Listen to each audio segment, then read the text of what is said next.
देखिए, पिछले हम बताए थे आपको मास डिफेक्ट।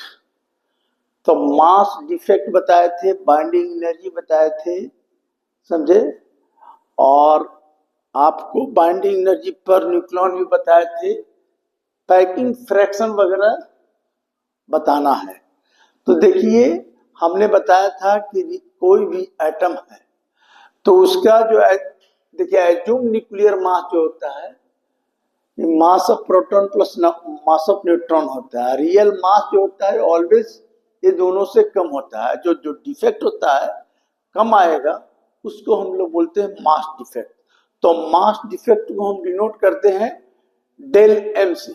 हम आइंस्टीन का जो थ्योरी है कि मास जो है total mass is converted into energy and vice versa. मतलब एक कॉन्सेप्ट है आइंस्टीन का कि टोटल मास जो होगा किसी का वो एनर्जी में कन्वर्ट कर जाएगा।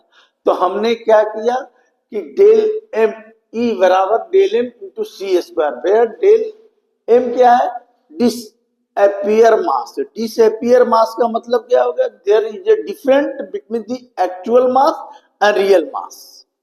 माने एज्यूम मास और रियल मास जो डिफरेंस होगा वो डिफेक्ट ऑफ मास होगा।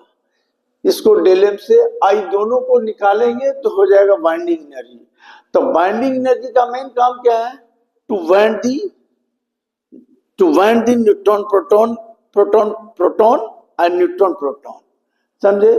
तो स्टेबिलिटी ऑफ न्यूक्लियस के लिए बाइंडिंग एनर्जी, तो बाइंडिंग एनर्जी अगर ऑलवेज ग्रेटर देन 0 से बड़ा है, मतलब बड़ा है, तो इसका मतलब करने का कि बाइंडिंग एनर्जी, देखिए इस केस में याद रखिए कि बाइंडिंग एनर्जी अगर बड़ा है तो energy supplied from outside to disrupt it into the constituent.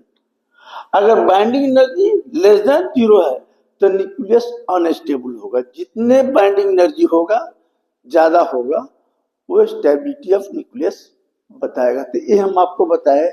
उसके बाद बाइंडिंग एनर्जी पर न्यूक्लियॉन आता है, total binding energy of nucleus and number of nucleon, याद रखिएगा ये है। अब यही सवाल आता है पैकिंग फ्रैक्शन। तो पैकिंग फ्रैक्शन क्या है, तो बोलिएगा कि it is a ratio of mass defect per unit atomic mass. Packing fraction क्या है, तो पैकिंग फ्रैक्शन बोलिएगा कि it is a ratio of mass defect per unit atomic mass. तो मास डिफेक्ट को क्या बोलते हैं, isotopic mass minus mass number divided by mass number. यहां पर हिसाब बनाने के लिए मल्टीप्लाई कर दिया जाता है 4 से। आप करें या नहीं कीजिए तो कोई दिक्कत नहीं है, लेकिन पैकिंग फ्रैक्शन कहेगा तो isotopic mass minus mass number by mass number. अब रही सवाल कि पैकिंग फ्रैक्शन जो होता है इसमें भी याद रखिए packing fraction for isotopic mass 0 होता है। आइसोटोपिक कोई भी रहेगा तो उसका पैकिंग फ्रैक्शन 0 होगा। अब पैकिंग फ्रैक्शन जो होता है में भी निगेटिव और पॉजिटिव दोनों हो सकता है। अब निगेटिव कैसे होगा, तो अगर if isotopic mass less than the mass number हो जाएगा तो क्या होगा, वैल्यू निगेटिव हो जाएगा। तो पैकिंग फ्रैक्शन क्या निकल जाएगा, में भी निगेटिव। अगर आइसोटोपिक मास, देखिए यहां पर आइसोटोपिक मास अगर ग्रेटर देन मास नंबर होगा तो ये वैल्यू क्या आएगा, पॉजिटिव। तब पॉजिटिव आएगा तो टोटल वैल्यू पैकिंग फ्रैक्शन क्या हो जाएगा, तब पॉजिटिव। तो कभी कभी ये भी पूछा जाता है कि पैकिंग फ्रैक्शन जो है पॉजिटिव, निगेटिव और 0 तीनों कंडीशन आ सकता है। तो पैकिंग फ्रैक्शन कोई पूछा बाइंडिंग एनर्जी पर न्यूक्लियॉन, ये हो गया total binding energy of nucleus number of nucleon, ठीक है। अच्छा, आपको हम ये भी बताए कि पैकिंग फ्रैक्शन क्या है, तो packing fraction isotopic mass minus mass number by divided by mass number, ठीक है। अगर इसका वैल्यू ज्यादा रहेगा ई घट जाएगा तो वैल्यू पॉजिटिव होगा, ई कम होगा तो निगेटिव होगा, और जीरो किसके लिए होता है, तो आइसोटोपिक के लिए। तो आपको ये सब पढ़ना था, इसलिए अच्छा आप ये भी जानते हैं कि देखिए इसमें आप ये भी जानते हैं कि फंडामेंटल पार्टिकल जो होता है, अभी तक क्या क्या पढ़े हैं, तो देखिए फंडामेंटल पार्टिकल ऑफ एटम जो होता था आप लोग पढ़े हैं 3, इलेक्ट्रॉन, प्रोटॉन, न्यूट्रॉन, यही ना पढ़े हैं, इलेक्ट्रॉन, प्रोटॉन, न्यूट्रॉन। तो देखिए लेकिन ये तो पढ़े हैं, लेकिन ऐसा नहीं है। देखिए इलेक्ट्रॉन, प्रोटॉन और न्यूट्रॉन, लेकिन ये हो गया जे थॉमसन ने खोज किया, इसको रदरफोर्ड ने ही पहले दिया था प्रोटॉन के बारे में, क्या सेंटर में है। न्यूट्रॉन जेम्स चैडविक, इसको गोल्डस्टीन लोग बोलता है। तो एक एंडरसन था, वो भी एंडरसन, इसने पॉजिट्रॉन किया। मतलब पॉजिट्रॉन करने का मतलब क्या हुआ, पॉजिट्रॉन का मतलब हो गया बीटा +1 I0, ठीक है, याद रखिएगा, बीटा +1 0, इसको ऐसे भी लिख सकते हैं E+1 0, ये हो गया पॉजिट्रॉन। तो ये कौन किया है, एंडरसन ने।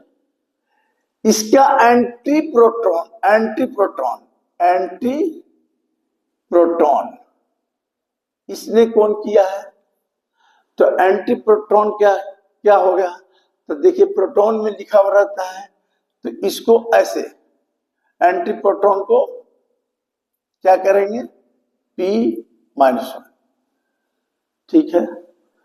इसी तरह एंटी न्यूट्रॉन, एंटी न्यूट्रॉन को 0n-1। इस ढंग से हम लोग 6 पार्टिकल होता है। तो फंडामेंटल पार्टिकल तो पढ़े हैं आप, अल्फा, बीटा, गामा। तो अल्फा हो गया, बीटा माने अल्फा बीटा गामा कहते हैं, इलेक्ट्रॉन, प्रोटॉन, न्यूट्रॉन। इसका एंटी न्यूट्रॉन भी होता है। तो एंटी न्यूट्रॉन हमने आपको बताया कि एंडरसन ने किया था, शायद एंडरसन ने किया था 1931 या 32 में किया था। उसने खोज किया था कि कोई भी जैसे इलेक्ट्रॉन है तो इसका एंटी न्यूट्रॉन क्या होगा, तो ये पॉजिट्रॉन होगा। तो इस सब चीज दिमाग में रखिएगा। इसका क्या हो गया, इस पर देखिए ऐसे लिखा रहता, प्रोटॉन मान लिए 1, तो ई माइनस में चला गया, इसका एंटी प्रोटॉन हो गया, इसका न्यूट्रॉनों को हो गया माइनस। तो आप जानते हैं कि न्यूट्रॉन जो रहता है, तो न्यूट्रॉन क्या है, एक तरह का रेडिएशन है, रेडिएशन है, भी रेडिएशन है। तो इसका एंटी न्यूट्रॉन, तो ये 6 पार्टिकल होते हैं। तो याद रखिएगा अल्फा बीटा में भी आता है, लेकिन इसमें 6 पार्टिकल होते हैं। तो देखिए anti neutron negatively charge particle होता है, anti proton, no charge, mass is equal to the mass of neutron रहता है। देखिए मास, इसका मास, अब जैसे इसका जितना भी चार्ज क्या रहेगा, चार्ज अपोजिट रहेगा, मास 0 रहेगा। इस पर प्रोटॉन का मास जो रहेगा वो लिख दीजिएगा, इसका भी मास वही रहता है। तो प्रोटॉन का मास क्या जानते हैं, इलेक्ट्रॉन का तो मास आप जानते हैं 9.11 × 31, इसका 1.6 × 10⁻⁻27। अब प्रोटॉन का न्यूट्रॉन का क्या मास होता है, तो 1.6 × 10⁻⁻27 kg। तो ये मास तो सेम रहेगा। तो याद रखिएगा ये आपका है, मतलब 6 पार्टिकल है, समझे, फंडामेंटल। इसने कौन कौन किया है, ये एंडरसन ने किया है, ये पॉजिट्रॉन को। तो इलेक्ट्रॉन तो आप जानते हैं, इसका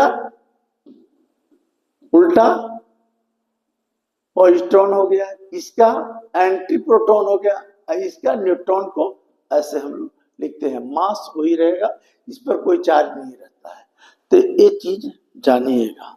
अच्छा, आपको हम युकावा थ्योरी में आपको बतेबे किए कि जो माइनस प्लस पाई मेसन और जीरो यही चीज है, समझे। तो ये सब चीज जानिएगा। आज हम अब इसके बाद बताना है हमको न्यूक्लियर फिजन और फ्यूजन।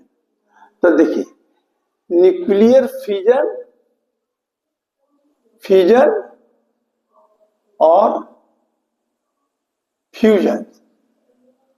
तो देखिए, न्यूक्लियर फिजन